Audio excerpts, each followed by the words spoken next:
Oke, kita ketemu lagi dalam pembelajaran termokimia bersama Bu Salsa. Dan kita masuk ke pembahasan selanjutnya. Topik terakhir ya sebenarnya, yaitu adalah menentukan perubahan entalpi. Kita udah belajar apa itu perubahan entalpi. Ada juga 4 jenis persamaan termokimia, perubahan entalpi yang harus kita ketahui. Nah, sekarang kita coba bagaimana cara menentukannya. Nah, jadi gimana sih para ilmuwan itu kok bisa tahu nilai perubahan entalpi reaksi yang tadi sudah kita coba di video sebelumnya, ada bermacam-macam, kok bisa dapat angka segitu? Dari mana dapatnya? Nah, ada berbagai macam metode dalam menentukan perubahan entalpi. Ada 3 metode utama. Yang pertama adalah metode kalorimetri, yang kedua adalah metode hukum Hess, dan yang ketiga adalah metode energi ikatan. Nah, karena ada 3 metode, kita bagi pembahasan ini dalam 3 video, yakni video pertama sekarang akan kita bahas mengenai metode kalorimetri dahulu. Oke, yang pertama ada metode kalorimetri. Nah, yang namanya kalorimetri itu berarti metodenya. Tapi kalau kalorimeter itu berarti alat yang dipakai. Nah, dalam metode kalorimetri, alat yang digunakan namanya kalorimeter. Nah, fungsinya itu untuk menentukan kalori jenis suatu zat dan juga bisa juga untuk menghitung eh, kalor dan juga data H-nya ya. Nah, kalau di laboratorium fisika ataupun kimia di sekolah, itu biasanya kalorimeter itu kalorimeter yang sederhana yang dipakai. Yang biasanya bentuknya seperti silinder, ya, dan itu biasanya terbuat dari logam, bisa tembaga, bisa aluminium. Ukurannya biasanya 75 kali 50 mm ya, kira-kira ya. Nanti ada alat pengaduknya dan juga ada termometernya juga. Nah, nanti caranya adalah kita tuangkan larutannya yang mau kita ukur, reaksinya dalam tabung bejana kalorimeter itu, nanti kita ukur suhunya pakai termometer yang kita selipkan di tutupnya, kemudian kita aduk-aduk dengan batang pengaduk yang khusus dipakai di situ. Nah, kalau yang biasa dipakai di sekolah-sekolah itu yang seperti ini, ya. Kalau di laboratoriumnya ada tuh biasanya kayak gini bentuknya. Jadi nanti ini lubang buat kita sangkutin termometernya ya. Nah, di sini ini batang pengaduknya bentuknya seperti ini. Kenapa bentuknya begini? Bukan lurus aja, karena kan kita nanti mengaduknya itu bukan begini ya, bukan horizontal, tapi kita atas bawah mengaduknya, gitu. Nah, kalau nggak punya ini, kalau di sekolahnya nggak ada ini, biasanya kita bisa bikin DIY-nya.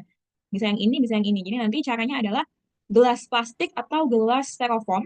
Kita double dua gitu ya, double dua. Nah, nanti tutupnya dikasih styrofoam atau lebih bagus lagi kalau dikelilingi styrofoam juga nih pinggirnya. Ini gelasnya nanti tutupnya dikasih lubang. Lubang untuk termometer, ini di tengah-tengah. Dan yang di pinggir adalah lubang untuk pengaduknya. Nah, pengaduknya bisa dari kawat ya, kawat yang lebih tebal, yang agak tebal gitu ya. Nah, nanti di dalamnya ini adalah tempat sistem itu beraksi, gitu ya. Nah, kalau yang sebelah sini, ini adalah kalorimeter bom. Ya, kalorimeter bom ini dia biasanya ada eh, 2 kompartemen ya. Dalamnya nanti ada bagian tempat di mana di sini ada gas oksigen dan juga sampelnya di sini nanti masuknya. Nah, di sini apa ya? Di sini itu isinya hanya air aja, gitu. Nah, nanti dia pengaduknya itu otomatis, motorized. Ya. Jadi dia ngaduknya horizontal, tapi dia otomatis, gitu. Tidak kita pakai tangan secara vertikal gitu, enggak ya? Nah, biasanya kalorimeter bom itu lebih terinsulasi dia, lebih terisolasi dari em, pertukaran energi. Jadi dia lebih rapat gitu ya, wadahnya, desainnya. Nah, yang atas ini kalorimeter makanan. Kalau kamu suka baca tabel nilai gizi di snack-snack gitu ya, kok bisa tahu ini kalau makan segini, kalau makan 5 keping biskuit di sini, kok bisa tahu nanti akan memperoleh energi 100 kilokalori. Tahu dari mana? Tahu dari sini. Jadi, biasanya di industri makanan bisa pakai alat ini untuk mengukur jumlah kalori yang bisa kamu peroleh kalau makan produk tersebut berapa keping misalnya. Itu pakai ini. Ya.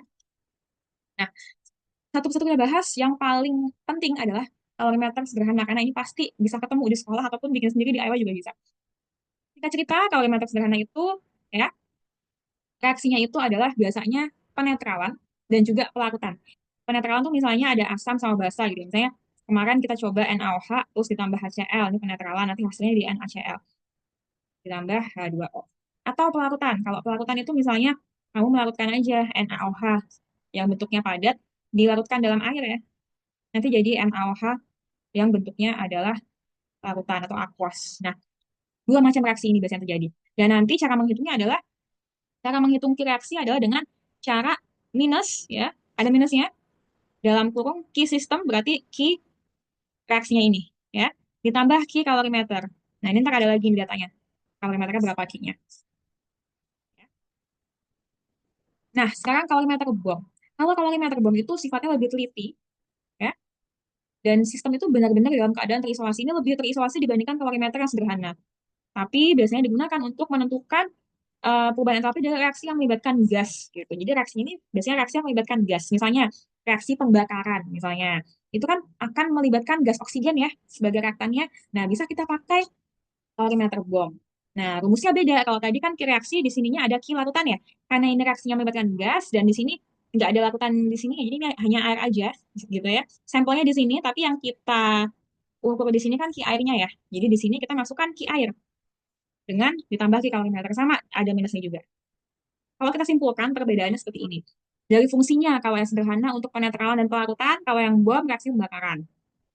Nah, kalau kalorimeter sederhana, perubahan energi yang kita bisa peroleh adalah perubahan entalpi. Tapi kalau kalorimeter bom itu biasanya perubahan energi dalam. Ya. Nah, prosesnya kalau perubahan entalpi kalorimeter sederhana itu P-nya konstan. Kita udah tahu ya tadi ya di video yang lainnya bahwa entalpi itu P-nya konstan. Tapi kalau kalorimeter bom itu volumenya yang konstan. Jadi volumenya nggak berubah, tapi tekanan bisa berubah karena kan terisolasi dalam wadah yang lebih kedap gitu ya. Nah, kalornya, cara menghitungnya juga berbeda. Bedanya di mana? Bedanya hanya di sini. Kalau di sini kinya larutan, kalau di kalorimeter bom kinya ki air. Hanya beda di situ aja. Sisanya gampang aja ngitungnya, sama ya. Ada minusnya juga, di sini ada ki kalorimeter juga. Nah, ini ada rumusnya di sini. Kita pakai ki kecil ya, dalam perhitungan kalorimetri, itu kita pakai ki kecil. Dalam perhitungan entalpi juga kita pakainya ki kecil. Tapi kalau perhitungan energi dalam, kita biasanya pakainya ki yang besar. Ini cuma persimbolan aja sih ya. Nah, untuk rumusnya, kalor itu seperti biasa ya, kamu udah belajar mungkin zaman di fisika atau mungkin zaman SMP, adalah M kali C kecil kali delta T. M itu massa, massa siapa? Yakni massa yang kita reaksikan, gitu ya. Massa zat yang akan kita ukur. Nah, kemudian ada C kecil. C kecil itu adalah kalor jenis. Biasanya kalau tulis tangan tuh begini ya, C kecil. Kalori jenis itu bisa ada satuannya pakai Celsius, joule-nya bisa pakai Kelvin. Jadi setiap 1 gram dan perubahan setiap 1 gram massa zat pada setiap perubahan 1 Celsius, maka energi yang dilepas atau diserapkan adalah sekian joule. Maksudnya gitu cara bacanya. Nah, kalau jenis itu sifatnya spesifik. Ini kalau bahasa Inggrisnya itu specific heat ya. Karena memang sifatnya spesifik, spesifik setiap zat berbeda. Ya, kalau jenis air itu akan berbeda ya dengan kalau jenisnya apa nih yang lainnya. Misalnya ada larutan Na eh, OH misalnya atau berbeda juga nanti dengan kalau jenis alkohol gitu, berbeda juga nanti dengan kalau jenis yang lainnya lagi ya gitu. Jadi setiap zat punya perbedaan kalor jenis spesifik gitu ya. Dan delta T itu bisa dalam Celsius, bisa dalam Kelvin. Kalau ini harus konsisten ya. Kalau C-nya, kalau suhunya di sini itu Celsius, maka kalau jenis juga kita pakai yang Celsius. Jangan suhunya Celsius, nanti kalau jenisnya Kelvin, nanti tidak nyambung. Jadi harus konsisten ya. Kalau di sini kalornya sudah joule, maka di kalau jenis juga harus joule. Jangan nanti tahu-tahu pakai kilojoule. Jadi harus konsisten ya. Nah, ada kalori jenis, ada kapasitas kalor. Sebenarnya apa gitu ya? Tadi udah kita bahas sebelumnya, kalau kalori jenis itu spesifik untuk setiap zat itu beda-beda ya, gitu. Kalau kapasitas kalor atau C kapital ya, itu adalah banyaknya kalor yang diperlukan untuk menaikkan suhu benda ya, yang misalnya 1 Celsius gitu. Nah, untuk satuannya, satuan C besar C kapital itu adalah joule per Kelvin atau joule per Celsius ya. Harus konsisten ingat ya. Nah, kemudian di sini ada hubungan antara kalor dengan perubahan entalpi. Nah, kalau sebelumnya kita udah tahu ya bahwa perubahan entalpi itu adalah perubahan kalor tapi pada tekanan yang konstan atau tetap. Sehingga ya, kita juga bisa rumuskan di mana perubahan kalor yang konstan tekanannya itu harus pada setiap mol zat ya. Makanya nanti biasanya satuannya itu bisa dalam kilojoule per mol. Karena di sini dibagi dengan jumlah mol gitu. Contoh soalnya, contoh soal ada pemanasan 400 gram air, suhunya 25, kemudian yang ditanya suhu airnya berapa bila diperlukan kalornya 84 kilojoule.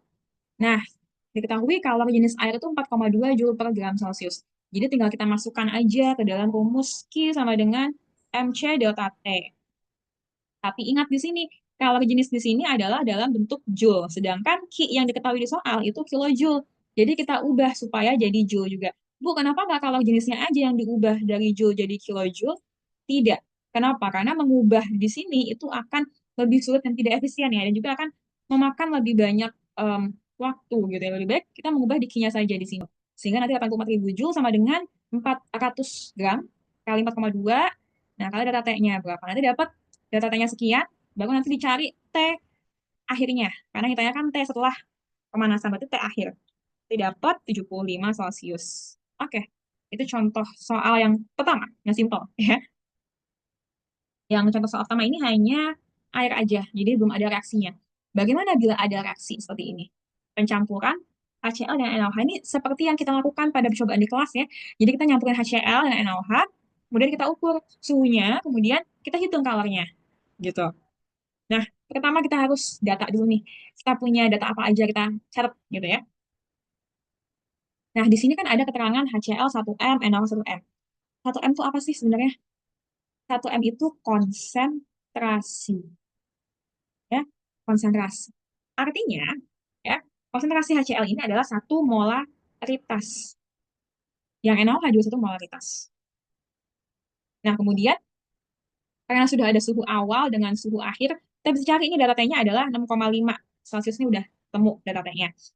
Ya, kemudian di sini ada massa jenis nanti bisa kita pakai untuk mencari apa nih biasanya? Rumus massa jenis. M per V. Berarti kalau kita mau mencari M, hanya memanfaatkan data massa jenis adalah dengan cara massa jenis dikalikan dengan volumenya. Nah, ini dari fisika penerapannya bisa ke kimia seperti ini ya. Yang ditanya adalah delta H reaksi. Ya, dan diketahui Q kalorimeternya 0. Mana Bu Q kalorimeternya 0 gitu kan? Katanya soalnya nggak ada gitu. Nah, jadi kalau kapasitas kalorimeter 0, berarti kalau untuk Q kalorimeter itu sama dengan ya C dikali delta T, C kapital. Berarti 0 dikali delta T. Berarti ya 0 gitu kan. Sama dengan 0. Jadi kalau C kapasitas kalorimeternya itu 0, ya berarti Q kalorimeternya juga 0. Kalau di soal nggak dikasih tahu, di soal misalnya nggak ada data ini nih, tahu-tahu udah ditanya aja data H-nya, dianggap 0 juga.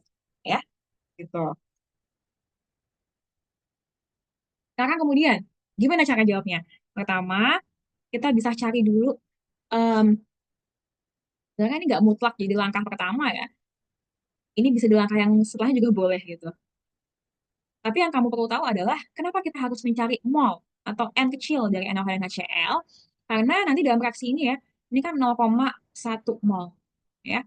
Ini juga 0,1 mol. Nah, kita kan mau cari produknya. Gimana cara tahu produknya kalau kita nggak tahu jumlah mol rektannya kan gitu. Makanya kita menghitung dulu jumlah mol rektannya supaya kita tahu jumlah mol produknya berapa. Karena konteks di sini adalah data H yang berlaku pada produknya nanti gitu. Kebetulan karena koefisiennya sama-sama satu di sini, semuanya satu, jadi otomatis akan sama ngikut. Kalau HCl 0,1, otomatis NaCl juga 0,1 ngikut. Karena apa kebetulan koefisiennya satu. Hingga NaCl-nya juga 0,1 mol juga gitu. Ini pakai rumus apa sih? Dari mana rumusnya? Itu loh, rumusnya konsentrasi sama dengan N per V ya. Konsentrasinya dalam bentuk molar ya. Ini jumlah mol, yang ini adalah volume.